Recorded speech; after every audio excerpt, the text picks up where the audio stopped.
রাজধানীর বিপণী বিতানগুলোতে জমে উঠেছে ঈদের কেনাকাটা। আরো জানাতে বসুন্ধরা শপিং মল থেকে যুক্ত হচ্ছেন আমাদের সহকর্মী সাদমান রাফি। রাফি, বসুন্ধরা শপিং মলে ভিড় কেমন দেখছেন আজকে?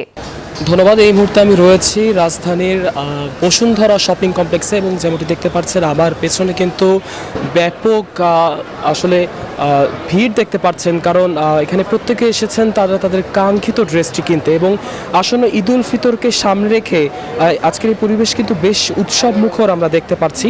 এবং যেমনটি দেখছেন যে এখানকার যে চিত্র, এখানে আসলে যে ঈদ উল ফিতরকে সামনে রেখে এখানকার পরিবেশ কিন্তু বেশ উৎসব এবং রমজানের শুরু থেকেই কিন্তু কেনাকাটা ধুম পড়ল, বর্তমানে তা চূড়ান্ত রূপ নিয়েছে এবং বসুন্ধরা সিটির প্রতিটা ফ্লোরেই এখন ক্রেতাদের উপচে পড়া ভিড় লক্ষ্য করা যাচ্ছে।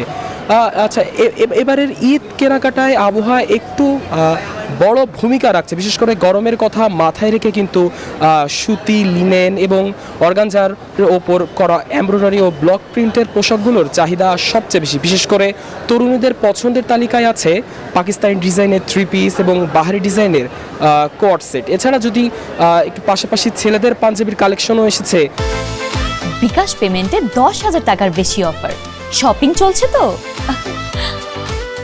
বেশ নতুনত্ব। আমরা যদি একটু দেখানোর চেষ্টা করি, এখানে ডিজিটাল প্রিন্ট ও হাতের কাজের পাঞ্জাবিগুলো তরুণদের বেশি আকর্ষণ করছে।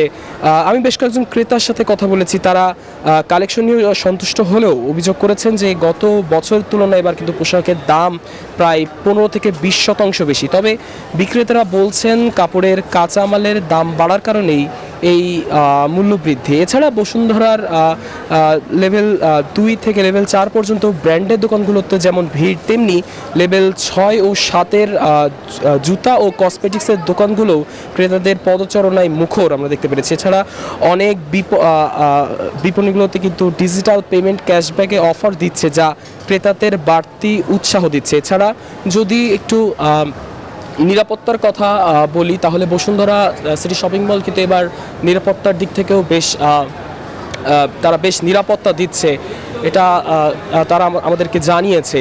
তো এছাড়া আমরা এখন পর্যন্ত কিন্তু বেশ